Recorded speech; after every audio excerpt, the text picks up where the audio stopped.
한국중앙선거관리위원회는 4월 10일 총선 재외선거 유권자 수가 총 14만 7,989명으로 확정됐다고 12일 밝혔습니다. 이 중 미중서부 지역 유권자 수는 재외선거인 458명, 국외 부재자 2,334명을 합한 2,792명입니다. 재외선거는 해외에 있는 한국 국적자가 투표권을 행사할 수 있게 하는 제도로 재외선거를 신청한 유권자를 대상으로 진행됩니다. 이번에 확정된 유권자 중 한국에 주민등록이 돼 있는 국외 부재자는 11만 9,897명입니다. 주민등록이 돼 있지 않거나 말소된 재외선거인은 2만 8,092명입니다. 이번 재외선거 유권자 수는 지난 2022년 제20대 대통령 선거 때보다 34.6% 줄었습니다. 2020년 제21대 총선과 비교하면 14% 감소했습니다. 재외선거 유권자를 대륙별로 보면 아시아 지역 거주자가 51.2%로 가장 많았고 미주 거주자가 31.5%, 유럽 거주자가 13.3%로 뒤를 이었습니다. 전체 재외선거 유권자의 96%가 아시아, 미주, 유럽 등 세계 대륙에 분포하고 있습니다. 나라별로는 미국, 일본, 중국 순으로 많았고 공관별로는 일본 대사관, LA 총영사관, 상하이 총영사관 순이었습니다. 주 시카고 총영사관은 12일부터 국회의원 선거 재외투표에 참여할 수 있는 유권자에게 신고 신청 시 기재한 전자우편으로 재외투표 안내문을 발송하고 전자우편을 미기재한 유권자에게는 우편이나 전화로 안내할 예정입니다. 주 시카고 총영사관 관할 재외투표소는 한울종합복지관 북부사무소, 미시간 한인문화회관, 인디아나 한인회관, 미네소타 한인회관 등 총 4곳에서 이달 27일부터 다음 달 1일 사이에 매일 오전 8시부터 오후 5시까지 진행됩니다. 재외투표지는 외교행랑을 통해 한국으로 들어오고 국회 교섭단체 정당 추천 참관인이 지켜보는 가운데 등기 우편으로 관할 구, 시, 군선관위로 보내집니다. 개표는 4월 10일 선거일 투표 종료 후 국내 투표와 함께 진행됩니다.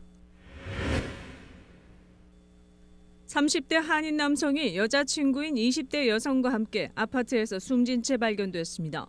경찰은 이들 중 한 명이 나머지 한 명을 총격 살해 후 자살한 것으로 보인다고 밝혀 한인 남성이 자신의 여자친구를 살해하고 극단적인 선택을 했을 가능성도 제기되고 있습니다. 워싱턴 DC 근교 버지니아주 알링턴 경찰국은 지난 5일 오후 4시 15분경 500블럭 펜타곤시티 12가에 위치한 고층 아파트 건물 15층에서 총격이 발생했다는 신고를 받고 출동했다고 현지 언론이 보도했습니다. 경찰은 아파트 내부 침실에서 총상을 입고 숨진 남녀를 발견했으며 이후 이들의 신원이 한모 씨와 비한인 여성으로 서로 연인 관계로 나타났다고 밝혔습니다. 최초 신고는 이들이 연락이 되지 않는다는 가족의 문의에 따라 아파트 매니저가 이들의 집에 방문했다가 이들이 쓰러져 있는 것을 발견하고 신고한 것으로 전해졌습니다.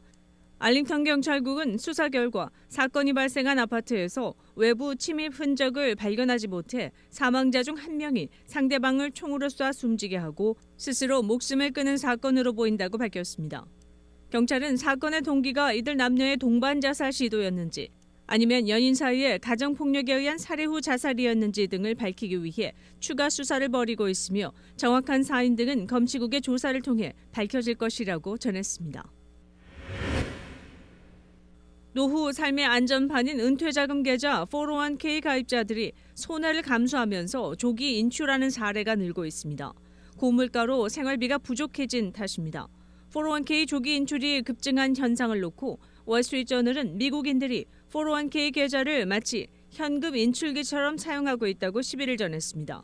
미국 내 401k 500만 계좌를 보유하고 있는 자산운용사 뱅가드 그룹에 따르면 지난해 말 기준으로 401k 계좌 중 3.6%가 조기 인출한 것으로 조사됐습니다. 전년인 2022년의 2.8%보다 0.8%포인트 상승한 것입니다. 뱅가드 그룹은 지난해 401k 조기 인출은 사상 최고치였다고 평가했습니다. 지난해 조기 인출률은 팬데믹 이전 평균 2%의 조기 인출률에 비하면 엄청나게 증가한 수치입니다. 401k는 매달 일정 금액을 직장인과 고용주가 부담해 적립하는 은퇴연금 계좌입니다. 적립금은 증시 등에 투자하고 그에 따른 이익에는 과세를 유예해주는 혜택도 부여됩니다. 하지만 59.5세 이전의 401k에서 적립금을 빼내는 조기 인출에는 소득세와 벌금이 부과됩니다. 월스트리트저널은 미국은 고용 호조로 직장인 소득이 계속 증가하고 있지만 식료품, 보육비, 자동차, 보험료 또한 계속 오르는 상충하는 재정적 상황에 직면했다고 설명했습니다. 401k 조기 인출 현상은 지속될 것으로 보입니다.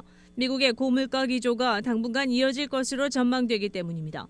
12일 연방노동부에 따르면 2월 미국 소비자 물가지수 CPI는 전년 동월 대비 3.2% 상승했습니다.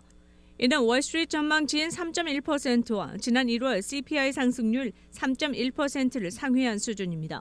이로 인해 기준금리 조기 실시 가능성이 줄어들면서 고금리 압박에 의한 경기 침체 우려가 높아지고 있습니다. 미국에 진출한 한국 대기업들을 상대로 인종과 성, 종교 등에 따른 차별 소송이 잇따르고 있는 가운데 삼성전자 북미법인에 근무했던 한인 간부 직원이 종교적인 이유로 부당 해고를 당했다며 회사를 상대로 소송을 제기했습니다. 텍사스주 소재의 삼성전자에서 시니어 매니저로 근무했던 크리스토퍼 윤 씨는 지난달 28일 텍사스 연방법원 동부지법에 제출한 소장에서 회사가 자신이 개인적으로 운영하고 있던 기독교 관련 유튜브 방송의 내용을 문제 삼아 부당 해고를 했다고 주장하며 이에 따른 $100만 이상의 손해배상을 요구하고 나섰습니다. 연방법원 소송 자료에 따르면 윤 씨는 지난 2020년 2월부터 텍사스 삼성전자 모바일 사업 전략 부서에서 시니어 매니저로 일을 시작했습니다. 윤 씨는 그해 유튜브 채널을 개설하고 종말론과 예수의 재림에 관한 그의 종교적 믿음을 포스팅해 왔습니다. 해당 유튜브 채널은 구독자가 수십만 명이고 영상을 포스팅할 때마다 수천 개의 댓글이 달렸다고 윤 씨는 주장했습니다. 이듬해인 2021년 1월 회사 측은 윤 씨의 포스팅이 삼성전자의 소셜미디어 규정에 위반된다며 일부 내용을 삭제할 것을 요구했습니다. 윤 씨는 회사 측 지시에 따라 일부 댓글을 삭제했지만 몇몇 외부인들이 회사 측에 항의 이메일을 보냈습니다. 윤 씨는 소장에서 분기 업무 평가에서 긍정적인 평가를 받았음에도 2022년 12월 회사가 자신에게 해고를 통보했다고 주장했습니다. 윤 씨는 같은 해 6월 텍사스 노동위원회에 차별에 관한 불만을 접수시켰으며 11월 연방고용평등위원회로부터 소송할 수 있는 권리를 허가받았습니다. 윤 씨는 소장에서 자신에 대한 해고는 텍사스주 노동법과 1964년에 제정된 민권법 타이틀 7조를 위반한 것이라고 주장했습니다. 민권법 7조는 종교적 신념을 이유로 고용, 교육 등의 차별을 줄 수 없다는 내용이 골자입니다. 최근 보잉 항공기의 사고가 잇따르고 있는 가운데 지난 11일 호주 시드니를 이륙해 뉴질랜드 오클랜드로 향하던 여객기가 비행 중 고도가 급격히 떨어지면서 기체가 강하게 흔들려 승객 등 50여 명이 부상당했습니다. AP통신 등에 따르면 칠레 라탐 항공은 성명을 내고 이날 자사 LA800편 항공기가 비행 도중 기술적 문제로 강한 흔들림 현상이 일어났다면서 사과한다고 밝혔습니다. 부상 승객과 승무원 50여 명 대부분은 경상을 입었으며 오클랜드 공항 도착 직후 현장에서 치료받았지만 13명은 인근 병원으로 이송됐고 1명은 상태가 위중한 것으로 전해졌습니다. 여객기에는 승객 263명과 승무원 9명이 타고 있었습니다. 비행기가 갑자기 급강하하면서 안전벨트를 미처 착용하지 못한 승객들은 날아올라 천장에 부딪혔고 뼈가 부러지거나 목과 머리에 상처를 입었습니다. 일부 승객은 통로에 쓰러져 응급조치를 받았습니다. 부상자 대부분은 사고 당시 안전벨트를 매지 않은 것으로 알려졌습니다. 보잉 787-9 드림라이너 기종인 이 여객기는 사고에도 오클랜드 공항에 예정된 시각에 도착했습니다. 이번 사고는 보잉 기종 항공기에서 잇따라 문제가 발생한 가운데 일어났습니다. 지난 1월 5일 알래스카 항공의 보잉 737 맥스 9 여객기가 이륙 직후 동체 일부가 떨어져 나가는 사고가 발생했으며 연방당국이 이 사고를 조사 중입니다. 미국에서 돼지고기 생산 공장들이 잇따라 문을 닫고 있습니다. 치킨의 인기에다 건강식을 찾는 소비자 입맛 변화에 밀려 내수 시장이 쪼그라들고 있는 데다 미중 무역 갈등에 세계 최대의 돼지고기 소비국인 중국 수출도 녹록지 않은 탓입니다. 11일 로이터 통신 등에 따르면 미국 최대 육가공업체인 타이슨 푸드는 아이오와주 페리시의 돼지고기 가공시설을 6월 29일 영구적으로 폐쇄하기로 했습니다. 이곳은 미국 전체 돼지고기 생산량의 약 2%인 하루 9천 마리의 돼지를 도축하는 시설로 현재 1,276명의 직원이 근무하고 있습니다. 또 다른 육가공업체인 스미스필드도 지난해 12월 유타주의 26개 돼지 농장과 공급 계약을 종료할 예정이라고 밝혔습니다. 이 업체는 이미 지난해 10월 미즈리주의 돼지 농장 25곳도 폐쇄하고 노스캐롤라이나의 돼지고기 생산 공장도 문을 닫겠다고 발표한 바 있습니다. 업체들이 공장 폐쇄에 나선 것은 공급 과잉과 수요 감소가 겹쳤기 때문입니다. 현재 미국인의 돼지고기 소비는 줄어드는 추세입니다. 캔사스 주립대 연구에 따르면 미국의 돼지고기 수요는 20년 전보다 9% 감소한 반면 생산량은 같은 기간 25%나 증가했습니다. 월스트리트저널은 이 같은 과잉 공급으로 미국 돼지고기 업체의 이익률은 1998년 이후 가장 낮은 수준이라고 말했습니다. 미국 소비자들이 돼지고기를 덜 찾는 것은 저렴한 닭고기 선호 현상 때문이라는 분석이 나옵니다. 미국 농무부에 따르면 미국인 1인당 치킨 소비량은 2000년 77파운드였지만 올해 100파운드를 넘길 것으로 전망됩니다. 반면 돼지고기 소비는 1990년 이후 1인당 50파운드 수준에서 큰 변화를 보이지 않고 있으며 향후 10년간 2.2파운드 더 줄어들 것으로 전망됩니다. 미국 돼지고기 산업에서 25% 안팎을 차지하는 해외 수요 급감도 큰 변수입니다. 특히 세계 최대 돼지고기 수요처인 중국으로의 수출 급감이 직격탄이 됐습니다. 뉴스 브리핑을 마칩니다. 3월 13일 수요일 시카고 한국일보입니다. 미 2월 소비자 물가 3.8% 올랐다는 소식입니다. 서비스 물가 상승세가 둔화하지 않는 한 연준이 쉽게 금리 인하에 나서지 않을 것이란 전망이 나왔습니다. 한국 휴대전화 없이도 재외국민 본인 인증이 가능하게 됐습니다. 비대면 신원 확인 시스템을 구축하고 재외동포청은 올 하반기부터 시행에 들어갈 예정입니다. 답답한 이민문호 답보 지속. 가족 이민의 사전 접수 허용 우선 일자 역시 모든 부문이 제자리 걸음을 했습니다. 조작된 왕세자빈 가족 사진, 발칵 뒤집힌 영국 언론.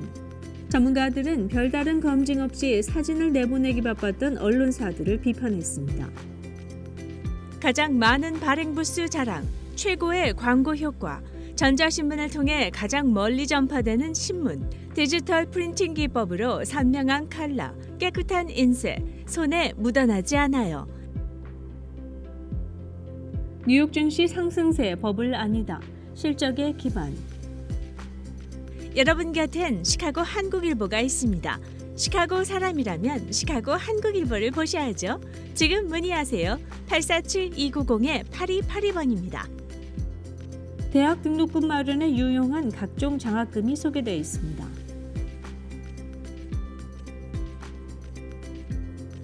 시카고 로컬 뉴스, 미주 뉴스, 한국 뉴스를 시카고 한국일보에서 만나보세요.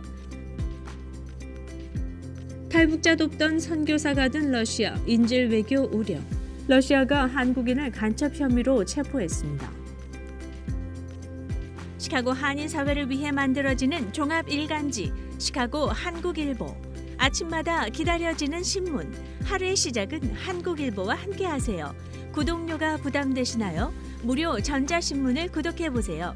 무료 전자신문 구독 신청은 sub@chicagokoreatimes.com입니다. 예능국에 등장한 AI PD, 어떤 파장을 낳을까요?